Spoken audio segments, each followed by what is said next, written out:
Greetings fellow Decepticons, Blaster1987 here, continuing my figurized standard model kit reviews with Ultraman Zero.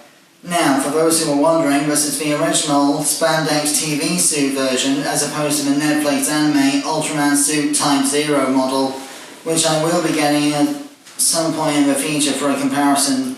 But, for the time being, this is the original, presumably 1990s or early 2000s Ultraman Zero from the Ultraman live-action series, complete with his red, blue and silver spandex.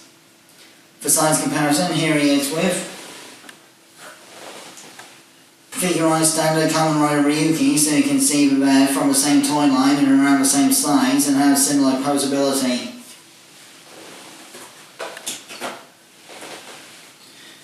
So, to show off the articulation real quick, Ultraman Zero has a double jointed neck like so, which is a little bit loose on my copy for some reason, and I'm worried it's going to fall apart.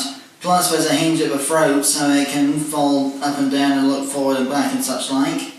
Plus 360-degree rotation. There is also a second joint below the throat like so for certain poses, but feels like I'm disassembling the thing altogether when I use this joint, so mileage may vary with joint friction and such like from one copy of this figure to the next. Then there's the usual universal shoulders, although in this case it's more like double ball joint sockets.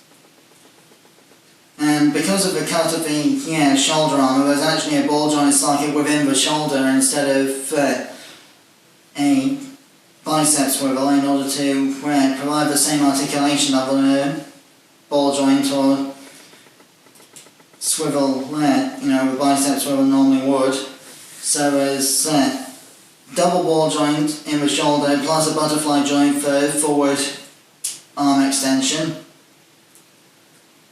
The usual double jointed elbows. Plus also ball jointed universal wrists for ease of hand motion and also hand swapping, which I'll get to in a moment. A sort of ball jointed upper body joint and one just above the waist as well for a sort of body rolling and ab crunch type poses. And also the silver parts of the spine down the back of the costume are also separate parts in order to facilitate these kinds of moves without breaking the appearance of the design too much.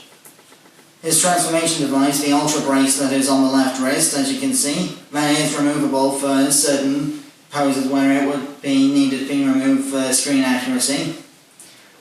Then there's a ball joint and a thigh swivel at the hip, plus also the same kind of hip extension thing that SH Figuarts figures have for range of high kick-like movement. Double jointed knee. There's no blue detailing on this part of the knee to continue the accuracy of the blue part of the suit, sadly, but surely they could have put a little blue sticker on this part of the kneecap. But I digress. Universal ball jointed ankles and foot swivel. No toe hinge on this figure, but that's to be expected for a 6-inch figurized model kit. So, for accessories, we have two different 2 fingers up poses.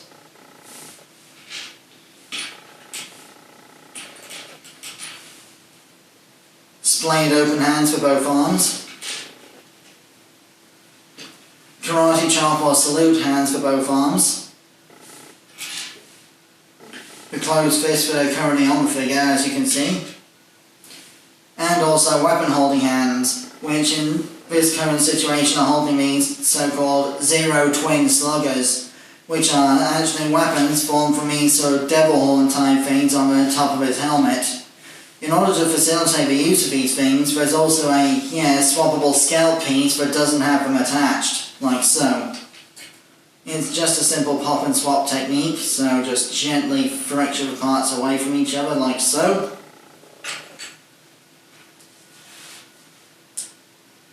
And just replace.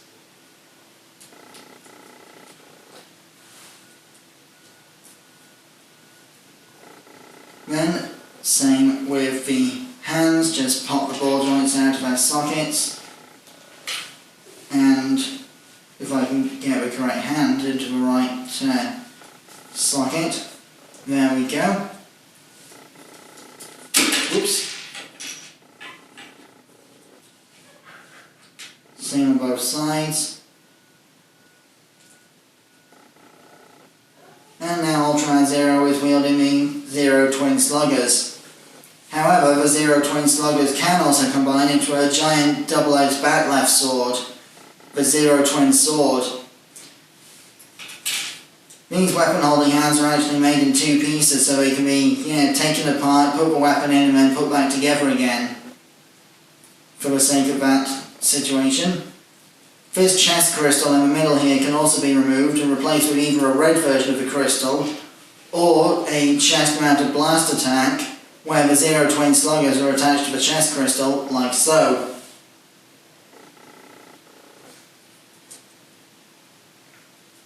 That more or less concludes my review of the figurized Standard Ultraman Zero TV series version. I'll be getting the Netflix anime version at some point for a comparison. But until then, I've been Soundblaster1987 Reviews. Thanks again for watching, and join me again next time when I'll be reviewing the Power Rangers Dino Thunder or Uber Ranger and Kylo Zord. My next video altogether, however, will be a late entry in my monthly vlog series, my allegedly February vlog that's had to be pushed back to March, which will be explaining why Build-A-Figures are a good marketing strategy. Until then, till all are one.